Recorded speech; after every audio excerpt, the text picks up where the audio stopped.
Welcome to రాజనీతి. ఆంధ్రప్రదేశ్లో ఉపాధ్యాయ సంఘాలతో ప్రభుత్వం జరిపిన చర్చలు ఫలించాయి. ప్రభుత్వం తరపున విద్యాశాఖ కార్యదర్శి కోన శశిధర్ ఉపాధ్యాయ సంఘాల ఐక్యవేదికతో చర్చలు జరిపారు.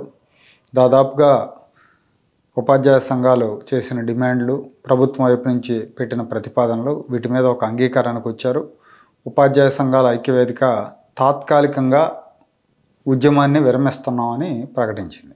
ఈ సందర్భంగా అంశాల వారీగా చర్చలు జరిగినాయి. రాష్ట్ర ప్రభుత్వం 53 మందికి ఒక సెక్షన్ ఏర్పాటు చేస్తామని ప్రకటించడం, దాని మీద ఉపాధ్యాయ సంఘాలు 45 మందికి ఒక సెక్షన్ కావాలని డిమాండ్ చేయటం, వయా మీడియాగా 49 మందికి ఒక సెక్షన్ ఏర్పాటు చేస్తూ నిర్ణయం తీసుకున్నారు. వాస్తవానికి జగన్మోహన్ రెడ్డి ముఖ్యమంత్రిగా ఉన్నప్పుడు సెక్షన్కి 60 మంది అని ప్రతిపాదించారు.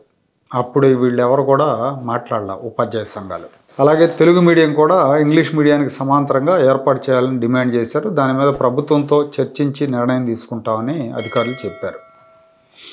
ఇది కూడా జగన్మోహన్ రెడ్డి ప్రవేశపెట్టిందే. ప్రాథమిక పాఠశాల స్థాయిలోనే విద్యార్థులకు ఇంగ్లీష్ మీడియం ఏర్పాటు చేయాలని తీసుకున్న నిర్ణయం, జగన్మోహన్ రెడ్డి తీసుకున్న నిర్ణయం అది. అప్పుడు కూడా ఉపాధ్యాయ సంఘాల నుంచి పెద్దగా ప్రతిఘటన లేదు. కానీ ఇప్పుడు దాన్ని ఒక వివాదాస్పద అంశంగా మార్చారు. అలాగే సెకండరీ గ్రేడ్ టీచర్లకి మాన్యువల్ పద్ధతిలో బదిలీ ప్రక్రియ చేపడతామని ప్రభుత్వం ఒప్పుకుంది. ఫౌండేషన్ పాఠశాలలో 20 మంది కంటే ఎక్కువ విద్యార్థులు ఉంటే అదనంగా ఇంకో టీచర్ పోస్ట్ ఇస్తామని కూడా ఒప్పుకుంది. ఆదర్శ ప్రాథమిక పాఠశాలలో 1382 హెచ్ఎం పోస్టులు క్రియేట్ చేస్తాం పదోన్నతుల మీద అని కూడా ప్రభుత్వం అంగీకరించింది. దీంతో ఉద్యమ కార్యాచరణ కొంతకాలం వాయిదా వేస్తున్నామని ప్రకటించారు. నిజాలు మాట్లాడుకోవాలంటే ఇక్కడ మనం జగన్మోహన్ రెడ్డి ఆల్రెడీ ఇంతకుముందు ఒక వీడియోలో కూడా చెప్పాను, మళ్ళీ 5 ఏళ్ల పాటు వీళ్ళని వేధించాడు రకరకాలుగా.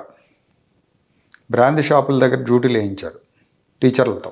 పాఠశాలల్లో విద్యార్థులకు విద్యాబోధన చేయాల్సిన ప్రభుత్వ ఉపాధ్యాయుల్ని బ్రాందీ షాపుల దగ్గర డ్యూటీలు వేశాడు జగన్మోహన్ రెడ్డి. విద్యేతర కార్యక్రమాల్లో పనిచేయించాడు. డిఏలు ఇవ్వలేదు, రివర్స్ పిఆర్సీ ఇచ్చాడు. దేశంలో ఎక్కడా లేనట్టుగా ఐఆర్ కంటే తక్కువ ఫిట్మెంట్ ఇచ్చాడు. కానీ ఆ రోజున వీళ్ళెవరూ ఉద్యమాలకు దిగల, ఐక్య కార్యాచరణ వేదికలు ఏర్పాటు చేసుకోలేదు. కారణం ఏంటి అంటే జగన్మోహన్ రెడ్డి మీద అది భక్తి అయినా అయి ఉండాలి, భయమైనా అయి ఉండాలి. కూటమి ప్రభుత్వం వచ్చాక చాలా ప్రజాస్వామ్యబద్ధంగా వ్యవహరిస్తుంది, వీళ్ళతో చర్చలకు పిలుస్తుంది, మాట్లాడుతుంది, సమస్యలు అడిగి తెలుసుకుంటుంది, పరిష్కరిస్తామని చెప్తూ ఉంది. కానీ ఇప్పుడు మాత్రం రెచ్చిపోయి మాట్లాడుతున్నారు, కొండెక్కి కూర్చుంటున్నారు. వెంకటేశ్వర్లు యూటీఎఫ్ రాష్ట్ర అధ్యక్షులు. ఆంధ్రప్రదేశ్లో విద్యారంగంలో సంస్కరణలు గత ప్రభుత్వం ఏదైతే జియో నెంబర్ 11 తెచ్చి సాల్ట్ పథకం ప్రపంచ బ్యాంకుతో చేసుకున్న ఒప్పందంలో భాగంగా తీసుకొచ్చిన 117నే యథాతథంగా అదే సారాంశంతో ఈరోజు రాష్ట్ర ప్రభుత్వం మరలా 9 పాఠశాలల పేరుతో తీసుకురావడాన్ని యూటీఎఫ్గా తీవ్రంగా వ్యతిరేకిస్తా ఉన్నాం. ప్రతి వారం విద్యాశాఖ కమిషనర్ గారి కార్యాలయంతో గుర్తింపు పొందిన ఉపాధ్యాయ సంఘాలతో సమావేశాల సందర్భంగా కూడా స్పష్టంగా చెప్పాం. 117ని రద్దు చేసిన తర్వాత మాత్రమే అసలు ఉపాధ్యాయుల సంఖ్య ఎంత ఉంది, విద్యార్థుల సంఖ్య ఎంత ఉంది, వీటన్నిటిని పరిగణలోకి తీసుకోవాలని చెప్పినప్పటికీ కూడా ఒక్కటి కూడా పట్టించుకోకుండా ఈ రోజున మేము పోరాటంలో ఉండగా జియో నెంబర్ 21 విడుదల చేయడాన్ని మేము తీవ్రంగా వ్యతిరేకిస్తాం. ఇప్పటికి కూడా ఇది తెలుగుదేశం ప్రభుత్వం అధికారంలో ఉంది.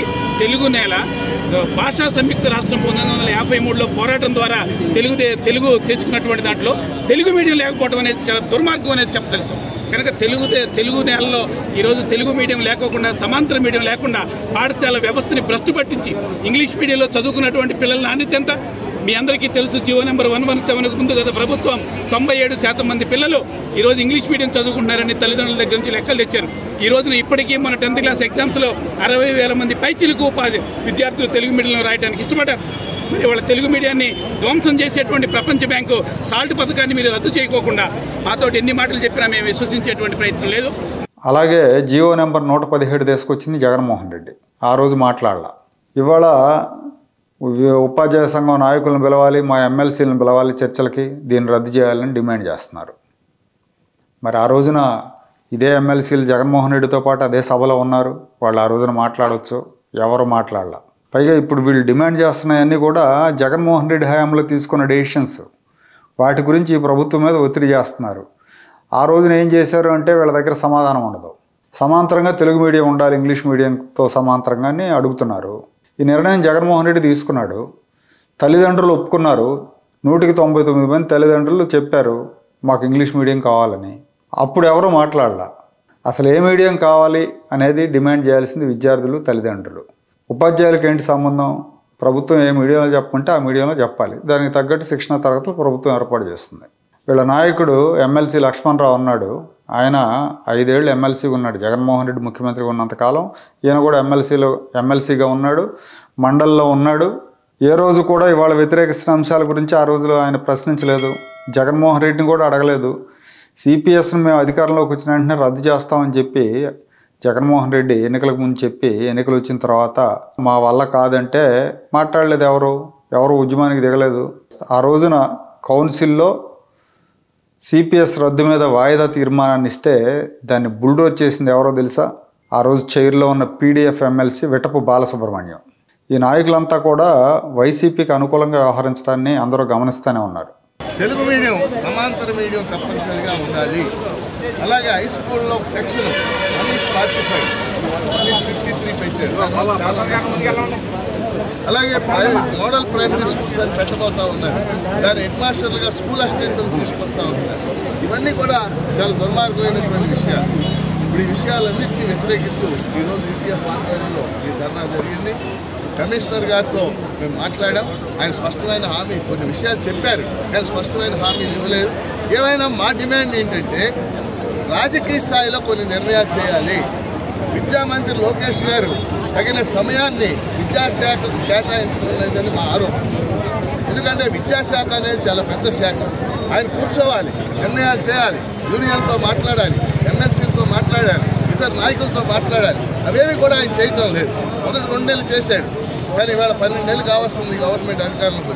వెంటనే లోకేష్ గారు ఈ జరుగుతున్నటువంటి పరిణామాల పట్ల మమ్మల్ని పిలిచి, మా నాయకులను పిలిచి చర్చించి విద్యారంగాన్ని కాపాడే విధంగా, ప్రభుత్వ పాఠశాలను కాపాడే విధంగా నిర్ణయాలు చేయాలని చెప్పేసి మేము డిమాండ్ చేస్తాం. ఏకపక్షంగా 3, 4, 5 తరగతులను హై స్కూళ్ళలో కలిపేశాడు జగన్మోహన్ రెడ్డి. నాడు నేడు అంటూ పగలు రాత్రి తేడా లేకుండా సివిల్ ఇంజనీర్లు చేయాల్సిన పనులు ఉపాధ్యాయులతో చేయిస్తే, హెడ్ మాస్టర్లను వేధిస్తే ఒక సంఘం ముందుకు రాలా. అన్ని సజ్జలతోనే మేనేజ్ అయిపోయేవి.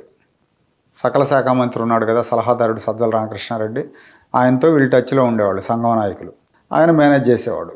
బొత్స సత్యనారాయణ విద్యామంత్రిగా ఉన్నప్పుడు బదిలీలకు ఒక్కొక్క ఉపాధ్యాయుడి దగ్గర 4-5 లక్షల రూపాయలు వసూలు చేశారు.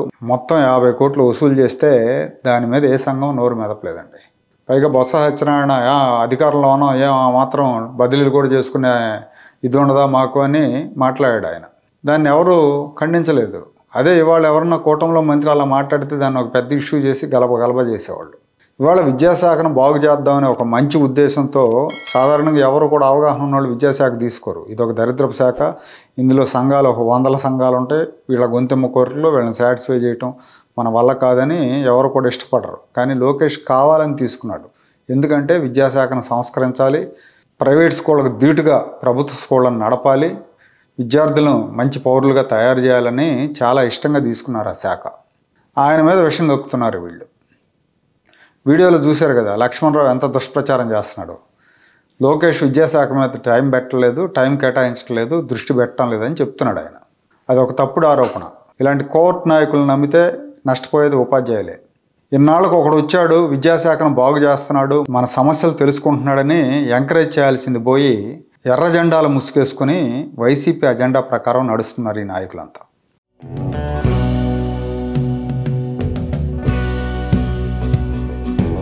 Like, share and subscribe to Rajaniti channel.